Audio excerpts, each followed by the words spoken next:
everyone, welcome back to another video from Webtech Tutorial.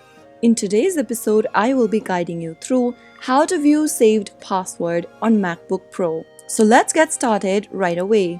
First of all, go ahead and click on the Apple logo at the top left corner of your MacBook Pro home screen. In the pop-up, click on System Preferences. Click on Password Options under System Preferences.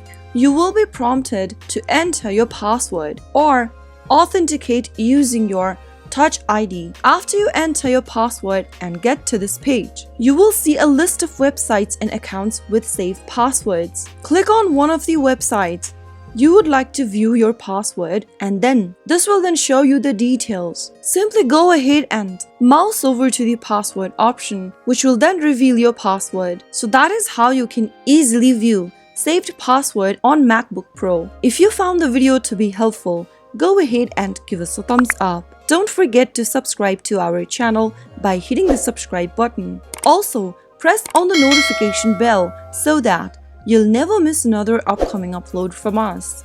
I will be back again in the next video. Thank you for watching.